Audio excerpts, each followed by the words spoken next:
Christ dit, vous adorez celui que vous ne connaissez pas. Vous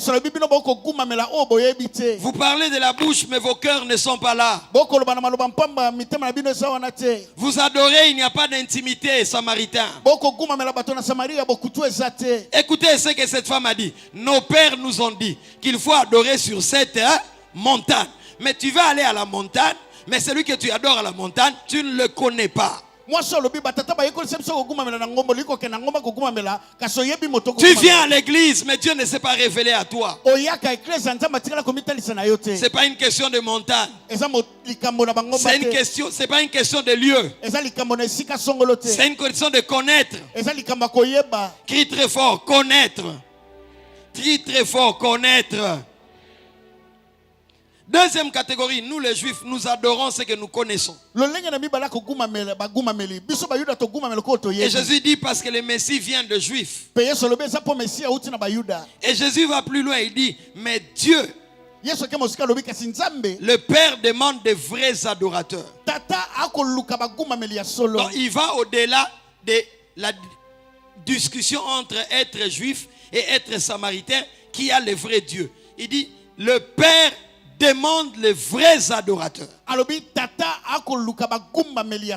Ce sont ceux qui, un, adorent en esprit et deux, en vérité. En esprit, c'est-à-dire, il n'y a pas un seul lieu pour adorer le Seigneur.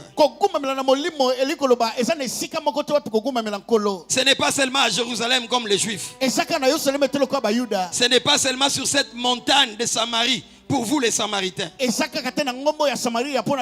ta chambre, Dieu est là. Dans le bus, Dieu est là. Sous ta douche, Dieu est là. Il vit partout. Les servir, l'adorer dans ta façon de marcher avec lui. L'adorer en vérité, c'est-à-dire dans la vérité, dans l'intégrité. En étant vrai. La définition de l'intégrité, c'est être à l'extérieur ce qu'on est à l'intérieur. C'est être en public ce qu'on est en privé. Quand tu dis à Abraham, marche devant ma face, sois intègre. Genèse, je pense 19. Genèse 17. Genèse 17. Ça dit, sois vrai devant moi. Le problème n'est pas de parler. Seigneur, tu es grand, tu es merveilleux, tu es 3 fois saint. Je te bénis, je t'adore. Marekobo Santa. Non, non. Quand tu parles là, est-ce que tu es dans la vérité? Tu ne te reproches de rien. Tu m'honores, moi, Dieu. Le problème n'est pas me servir, mais dans quel état tu me sers. L'adorer en esprit et en vérité. Christ voulait dire, l'Éternel, Dieu, ne recherche pas les adoratrices comme toi, femme, qui peuvent me dire où il faut adorer, qui peut-être savent aussi comment adorer. Donc ils ont la théorie, alors qu'elles ne sont pas dans la vérité. Indirectement, Christ voulait dire à cette femme, toi tu n'es pas dans la vérité. Tu as laissé un homme qui n'est pas à toi sur ton lit là-bas. Quand tu es venu adorer ici, qu'est-ce que tu as laissé à la maison? Ce matin, qu'est-ce que tu as laissé dans ton téléphone? En réouvrant, tu vas les retrouver. On ne peut adorer que quand on connaît ce qu'on fait ou celui qu'on est censé adorer.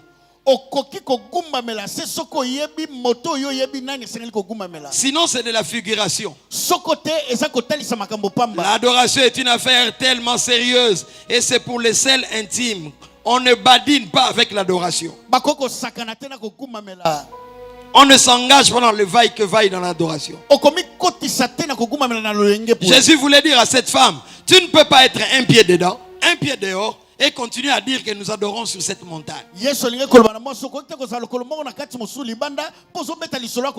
Frère, toi qui es dehors, jusqu'à quand continueras-tu à avoir un pied dedans dans les choses de Dieu, un pied dehors, et tu diras, nous adorons à la mague. Ce n'est pas question d'adorer à la mague. Ce n'est pas question d'adorer au CFMC. Ce n'est pas question d'adorer à Philadelphie. Ce n'est pas question d'adorer à la borne. C'est question d'adorer en esprit et en vérité.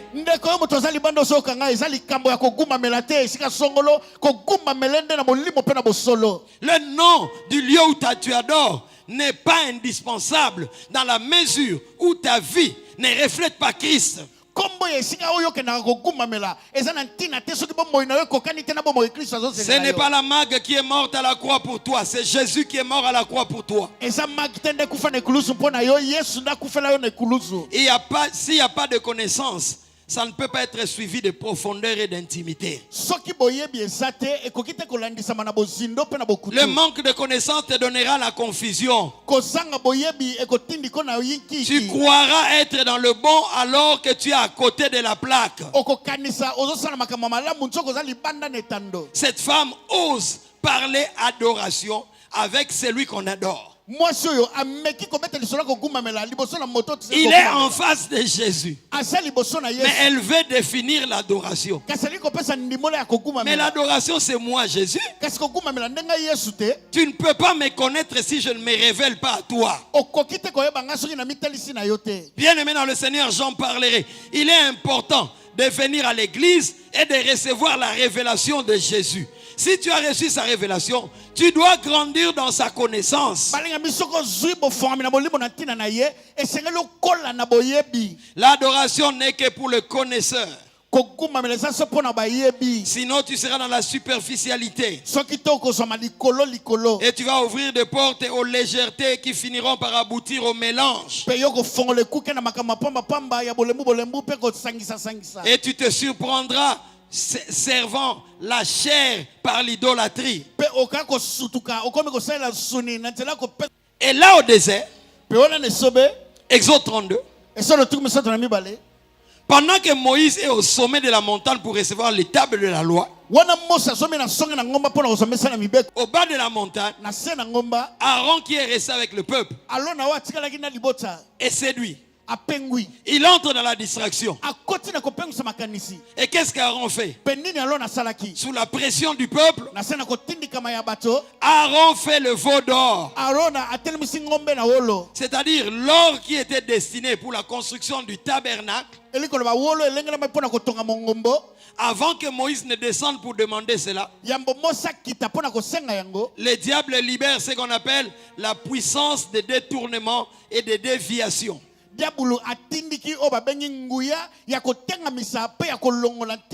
Satan cherchera toujours à faire cela.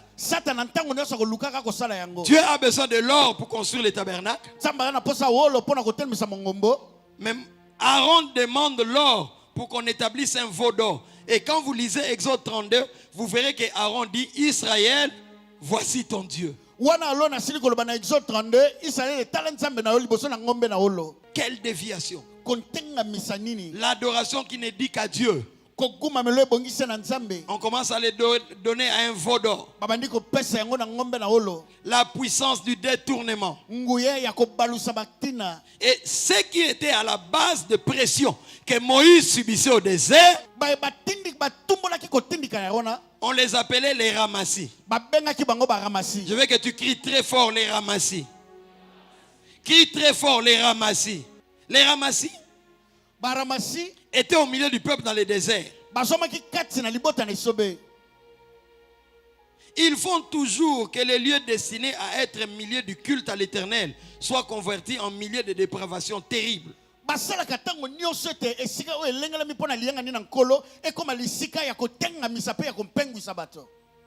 Quand Israël sortait de l'Égypte,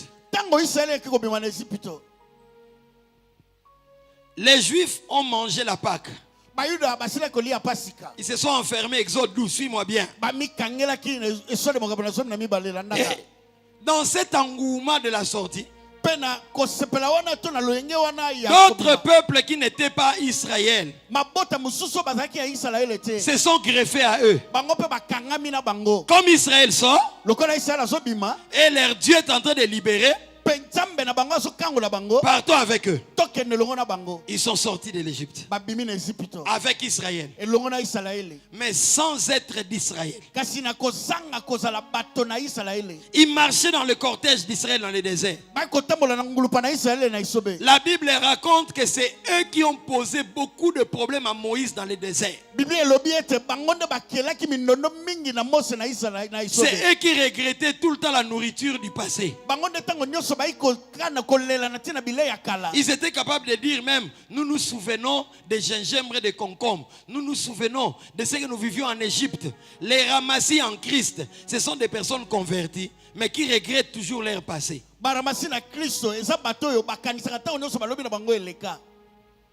Les ramassis sont sortis de l'Égypte sans pourtant que l'Égypte ne sorte d'eux. L'Égypte, symbole du monde. Les ramassis sont sortis du monde sans que le monde ne sorte d'eux. Ils veulent s'habiller comme le monde, mais ils sont en Christ. En fait, ils sont en crise. Je répète encore, les ramassis regrettent l'Égypte alors qu'ils sont dans le désert en partance pour la terre promise. Tu n'as rien à regretter dans ton passé. Le passé est passé et dépassé. Regarde de l'avant. Tu vas à la terre promise. J'annonce aux chrétiens de la marque. Nous sommes dans le désert, mais nous allons dans la félicité céleste. La terre promise, c'est Canaan. C'est le ciel. Cesse de regretter ce qui est passé. Dis à ton voisin, ce qui est passé est dépassé. Jésus a dit, n'aimez point le monde. Je sais que tu ne dis pas amen, je répète encore. N'aimez point le monde. Toi tu dis amen quand on dit tu auras l'argent. N'aimez point le monde. Toi tu dis amen quand on dit mes filles auront de bons maris. N'aimez point le monde. Ne regrettez pas ce qui est resté en Égypte. Dieu vous a déjà sorti de l'Égypte. C'est ce qu'on a lu dans Nombre 11, 1 à 7, 10 à 11. Quelques caractéristiques des ramassis. 1. Ils sont sortis de l'Égypte, mais l'Égypte n'est pas sortie d'eux. Ils sont sortis du monde parce qu'ils viennent à l'église. Mais le monde n'est pas sorti d'eux. Physiquement, ils sont pris en Égypte. Physiquement, ils sont sortis. Mais dans leur pensée, dans leur cœur, ils regrettent leur vie passée. Ils sont sortis de l'Égypte, mais l'Égypte n'est pas sortie d'eux. Ils sont sortis du monde. Ils viennent à l'église, mais le monde est encore en eux. Même quand ils viennent à l'église, physiquement ils sont dans le désert, mais spirituellement ils sont en Égypte. Nous te voyons ici. Est-ce que tu es vraiment de l'église? Pose la question à ton voisin de gauche et de droite. C'est pas moi. Est-ce que tu es ramassé? Dis-lui c'est pas moi. Est-ce que tu es ramassé? Tout le temps il disait nous nous souvenons. Les ramassis regrettent souvent leur passé païen et peuvent le brandir quand ils sont sous pression en Christ.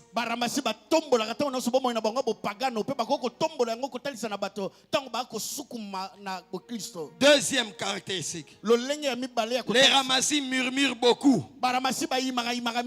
On l'a lu. Ils sont dit pourquoi ne sommes-nous pas morts en Égypte? Nous nous souvenons de concombres et de gingembre. Ils se plaignaient de la manne. Parce que dans le désert, il n'y avait qu'une seule nourriture, la manne. Frère, dans le désert, tu auras une seule chaussure. Tu m'entends? Tu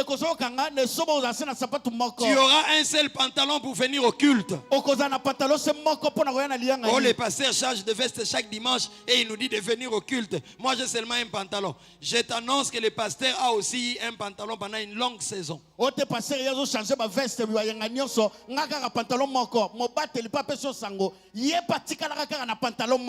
Alléluia. Amen. Donne un amen bien. Ils se plaignent tout le temps. Il y a des gens dans la vie chrétienne qui se plaignent matin, midi, soir. J'ai mal. Je n'ai pas d'argent. Je n'ai pas payé les Minerva. Je n'ai pas d'habits. Nous sommes venus accompagner les autres. Alors viens nous accompagner. Je peux entendre un amen fort. Les ramassis murmurent beaucoup dans le désert contre Dieu. Deuxième catégorie, deuxième caractéristique. Troisième caractéristique. Les ramassis sont contents et chantent aussi à la sortie de l'Égypte. Mais quand l'épreuve vient, on sait qu'ils sont des ramassis. Donne-moi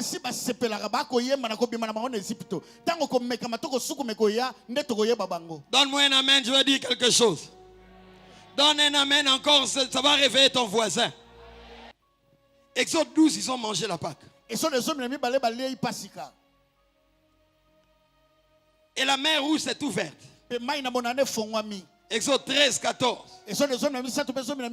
Exode 15. Pour les lecteurs de la Bible, ils se retrouvent. Pour toi qui ne lis pas la Bible, reprends à lire la Bible. Exode 15. La sœur de Moïse. Comment s'appelait-elle?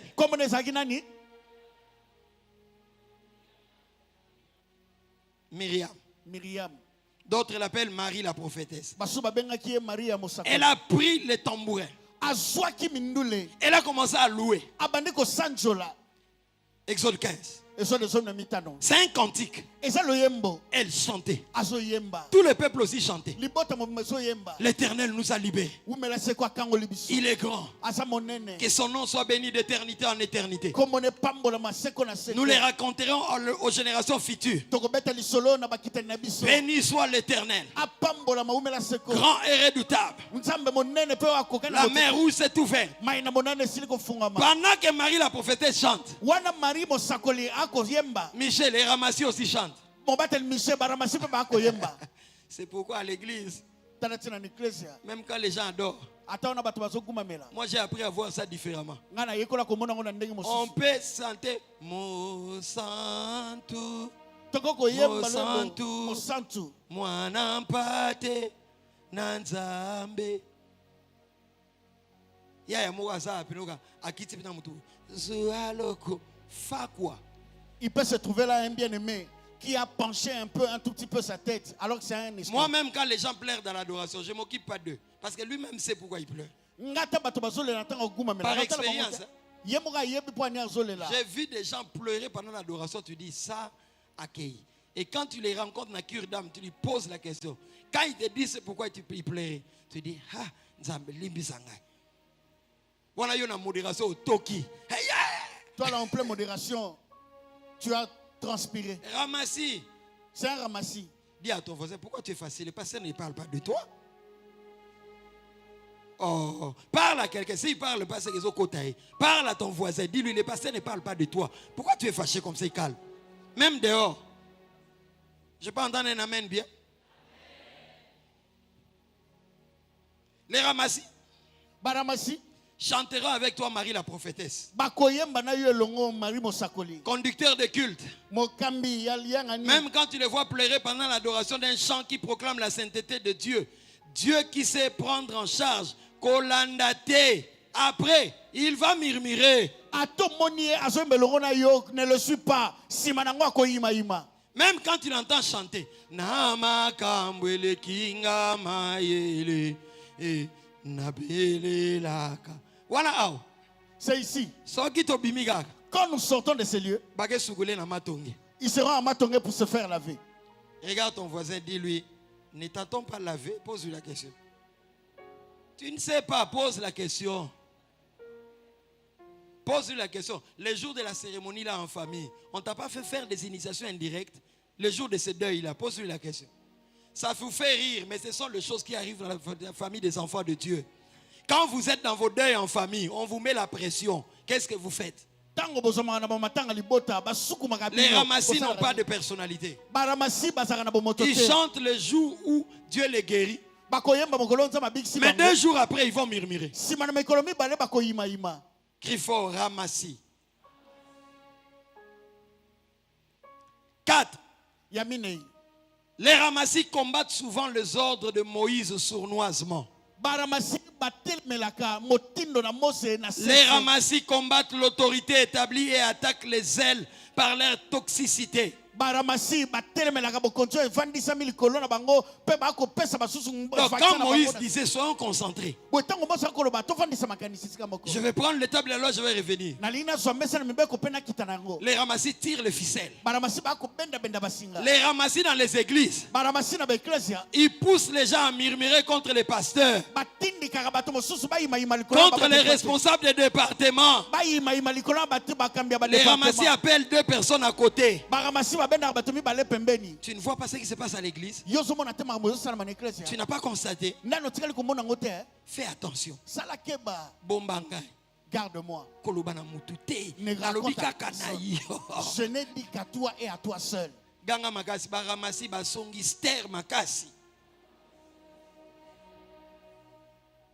Balance la main seulement. Maintenant, toi, pourquoi tu te fâches? Les ramassis peuvent voir quelqu'un qui sert Dieu avec zèle. Ils viennent, ils disent. Nous aussi, quand on était convertis au début, on était comme ça. Nous, quand la mangue a commencé, quand nous étions encore dans la salle de fête, petit tika, arrête, vous ne faites rien. Nous portions des baffles.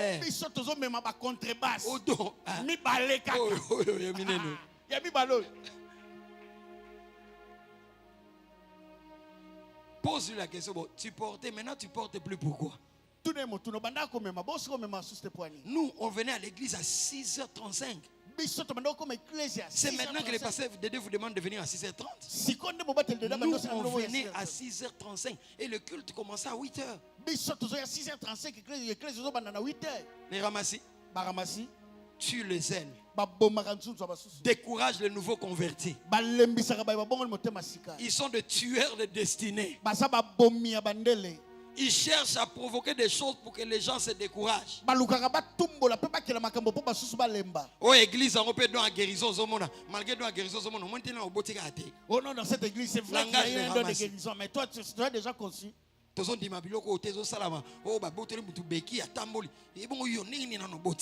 ne croyons pas à ce genre de choses où quelqu'un, Jonathan Bois, vient ravir la béquille. Moi, je ne crois pas à ça. Les ramassis ne combattent pas Moïse en face. Ils parlent dans les rangées. Ils distillent des murmures. Et si Moïse est distrait, Moïse a Mose sera surpris de voir les gens ne plus venir alors que le travail a été fait sournoisement. Regarde ton voisin de gauche et de droite. Dis-lui, le salut est individuel. Laisse-moi progresser en Christ. Découragement, il y a des gens comme ça. Il veut quitter l'église. Il veut parler à un autre. Non, tu ne vois pas. Les ramassis, ils ne sont pas dans les conseils de gestion. Mais ils veulent mettre la tête pour savoir comment l'argent de l'église est géré. Ils ne donnent rien, ni offrande, ni dîme. Spécialiste à ne pas donner les dîmes. Mais il veut comprendre comment se gère l'église. Toi, que les autres donnent l'argent à ta place et que toi tu viens de gérer.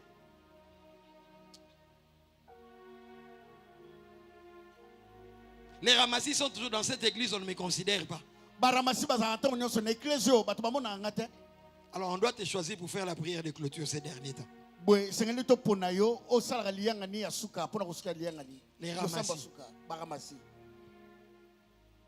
La conversion s'impose Sinon, tu seras dans le groupe de Moïse sans être avec Dieu. Sinon, tu seras à l'église sans être converti. Ce ne sont pas tous ceux qui traversent la mer Rouge qui sont sauvés. Il y en a de ceux qui ont traversé la mer Rouge, qui est symbole de s'identifier à la mort et à la résurrection de Jésus. Ils ont traversé la mer Rouge, ils sont sortis de l'Égypte. Égypte est synonyme du monde, mais le monde n'est pas sorti d'eux. Ils sont dans le désert, mais leur esprit est encore en Égypte. Tu es dans l'église, mais tu aimes encore t'habiller comme c'est du monde. Ton habillement là n'est pas l'habillement de ceux de l'église. Tes 40 piercings. Je m'en fous. Nous ne sommes pas aux États-Unis, nous sommes au Congo. Vous m'entendez? Oh non, il y a des chansons que vous chantez. Les gens qui ont chanté ça aux États-Unis, ils ont tatoué. C'est aux États-Unis, tu m'entends? Chaque peuple a sa culture. Pourquoi les histoires du genre ne passent pas ici? Nous sommes bantous. Soyons chrétiens. Dans notre habillement, dans notre langage. Si tu tombes, relève-toi vite. Demande pardon à Dieu. Marchons dans la sainteté.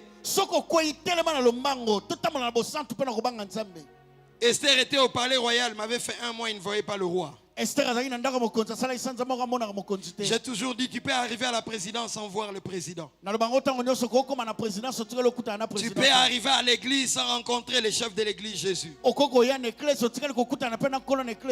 Et nous sommes au temps de la fin. Si on ne sonne pas la trompette, la vie chrétienne sera toujours en dents de scie et superficielle. À quoi bon être comme Esaïe, prêcher Dieu, l'Éternel, mais ne pas le connaître? Il faut qu'il se révèle à toi. Tu dois adorer, tu dois servir, tu dois marcher avec le Dieu que tu connais.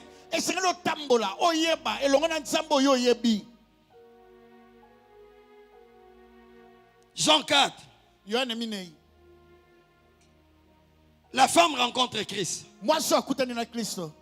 Il dit, ce n'est pas ici qu'on doit adorer, c'est chez vous les Juifs. Chez nous, ici, c'est sur cette montagne. Christ lui dit, vous adorez celui que vous ne connaissez pas. Nous les Juifs, nous adorons celui que nous connaissons. Il dit, l'heure vient où les vrais adorateurs adoreront le Père en esprit et en vérité. Adore le Père en esprit et en vérité. Lève les mains et sois dans la vérité. Parle que Dieu, tu es saint et tu réalises c'est quoi la sainteté. Quand tu dis saint, la première personne à qui cette sainteté touche, c'est ton cœur. Et ça te transforme. Nous venons dans les églises après des avortements. Depuis que tu avais avorté, tu as confessé. Où est la place de la confession dans nos églises? Nous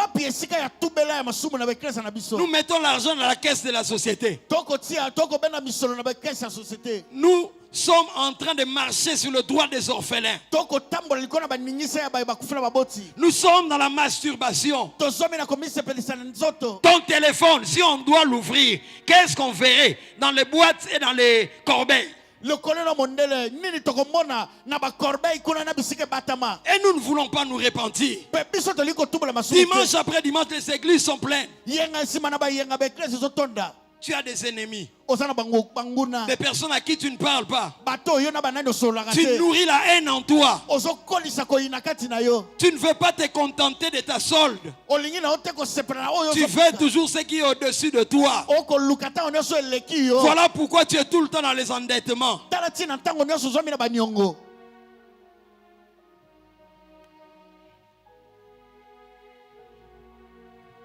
Et Christ dit à cette femme, c'est moi le Messie. Dès que Christ finit par l'amener à connaître qui il est, la femme est désarmée. Bien aimé, c'est ce qu'on appelle se révéler. Dieu se révèle. Quand tu as la révélation de qui il est, tu comprends qui tu es. Luc 5. Ils ont péché. Ils ont pris les poissons. Ils ont mis dans la barre. Vu ce qui s'était passé, Pierre dit à Jésus, éloigne-toi de moi, car je suis un homme pécheur. Personne ne lui dit ça. C'est le miracle qu'il a vécu. Et la révélation de la dimension de puissance de Jésus dans sa vie qui lui fait comprendre qu'il est un homme pécheur. Et la Bible dit, Pierre a abandonné les poissons. Il a suivi Jésus. Il était là pourquoi? Pour le poisson. Mais quand il a le poisson, il a la révélation de qui est Jésus. Il comprend que Jésus a tout ce que tu peux avoir besoin. Il abandonne même le poisson et il part avec Jésus. Es-tu prêt à renoncer à tout pour Christ? Paul dit, j'ai renoncé à tout à cause de la connaissance de Christ. À quoi as-tu renoncé? Tu es encore dans des pratiques de masturbation. Tu es encore dans le voyeurisme. Tu es encore attaché à l'habillement, aux chaussures. Toi, pour une chaussure, tu peux trahir la race des élus. Pour du cabello, tu es prêt à tout. Et chaque dimanche, tu es là. La mague ne sauve pas. Ce n'est pas une montagne où il faut aller adorer. Ce n'est pas à Jérusalem. Ce n'est pas à la montagne des Samaritains. Les vrais adorateurs adoreront le Père en esprit et en vérité. En esprit, dans ta toilette, dans les taxis, quand tu accompagnes ton enfant à l'école, il est dans ton cœur. Considère-le. Veille à l'état de ton cœur. Pardonne à ta femme. Vous passez 4 jours, vous ne vous parlez pas. Et quand vous venez à l'église, vous faites l'hypocrisie. Vous entrez ensemble. Et vous entrez. Vous faites semblant d'être correct. J'ai connu une église où il y avait un couple. Quand tu le vois entrer, pendant la prédication, la femme dormait, posait sa tête sur la poitrine de l'homme.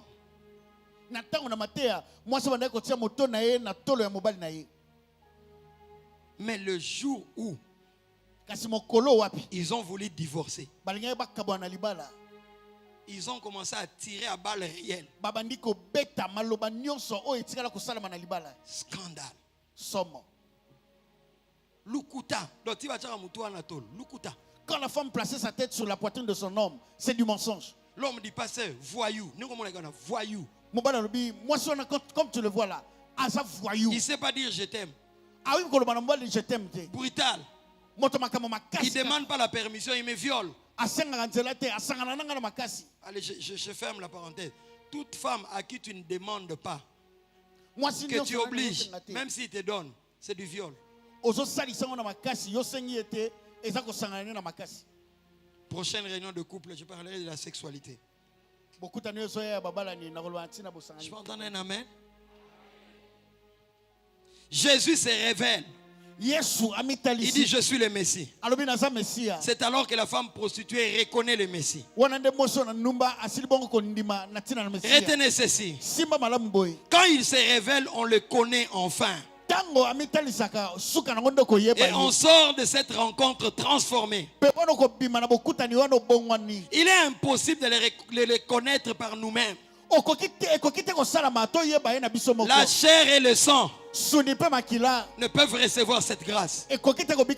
Mais n'attends pas qu'il se révèle à toi dans une chambre abîmée, Lio. Je suis là, c'est moi. Il se révèle par la parole que tu écoutes maintenant. C'est une grâce que de recevoir sa révélation. C'est une grâce lorsque Dieu choisit de te parler comme il te parle ce matin.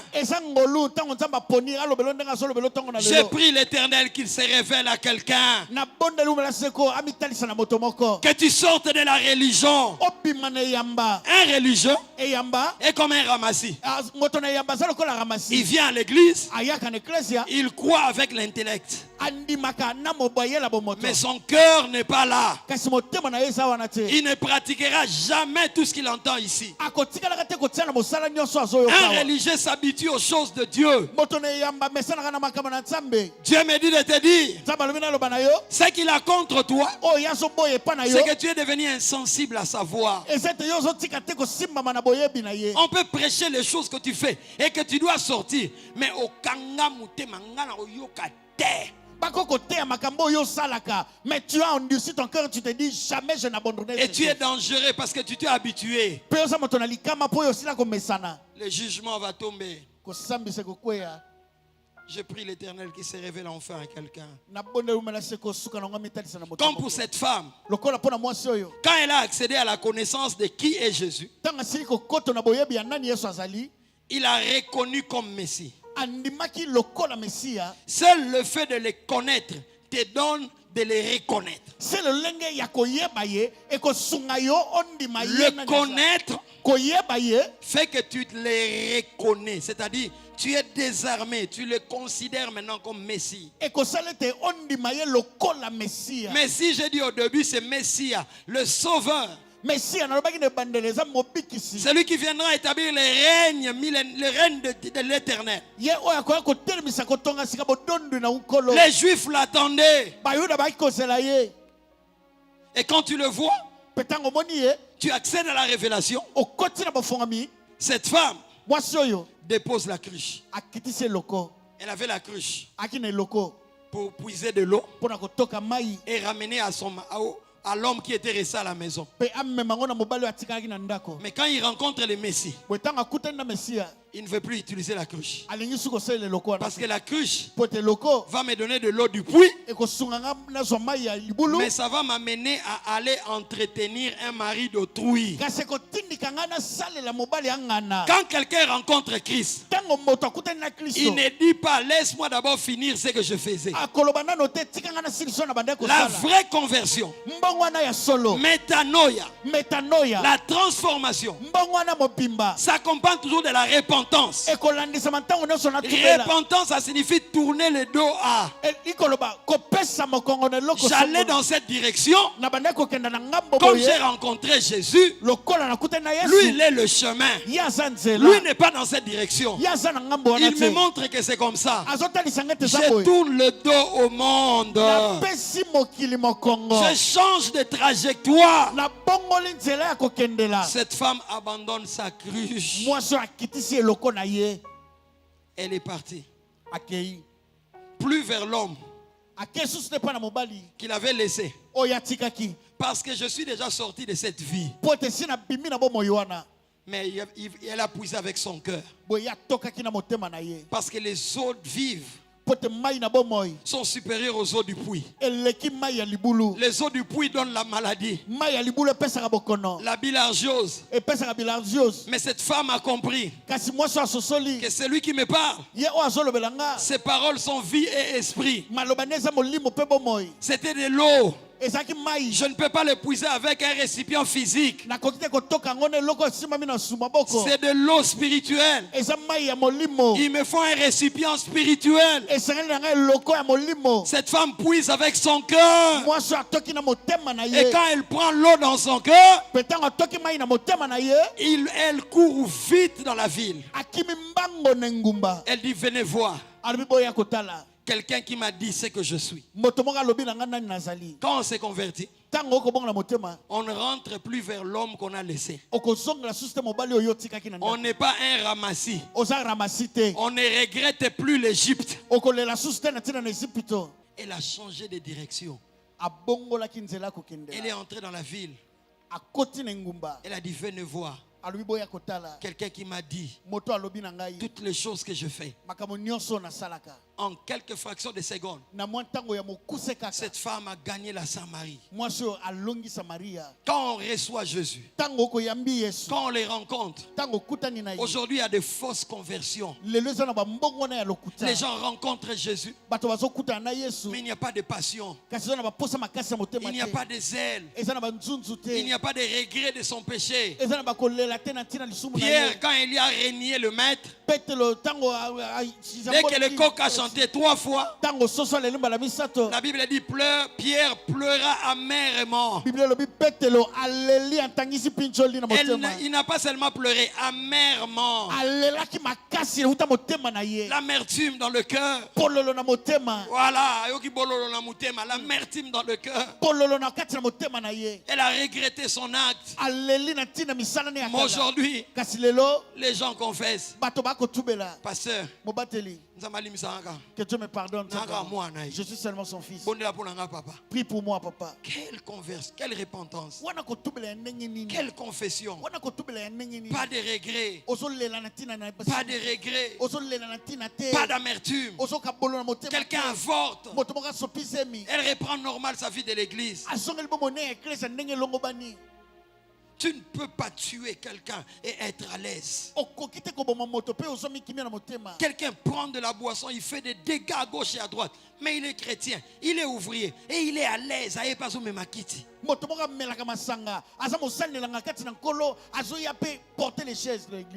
Que Dieu nous aide. Cette femme, dès qu'elle a connu que je suis en face du Messie,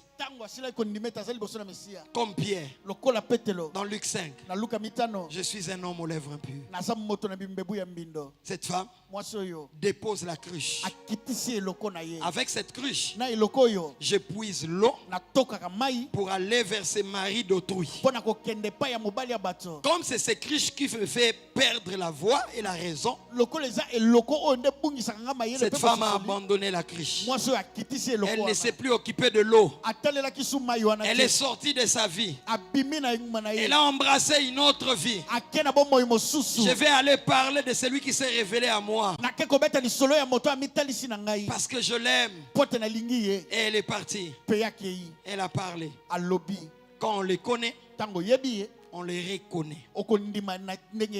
Quand on les connaît, quand on a la révélation de qui il est, c'est ça qu'on est. Quand on les connaît, on les reconnaît publiquement comme son maître.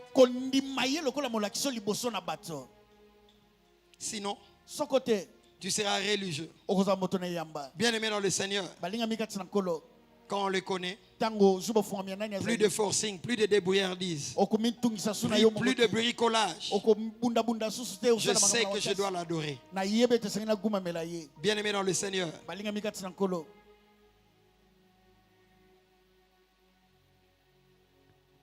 le fardeau qui est dans mon cœur, c'est que la crainte de Dieu s'installe. C'est qu'on connaisse Dieu. C'est qu'on ne soit pas comme des ramassis. Nous baissons nos têtes. Entre tes mains.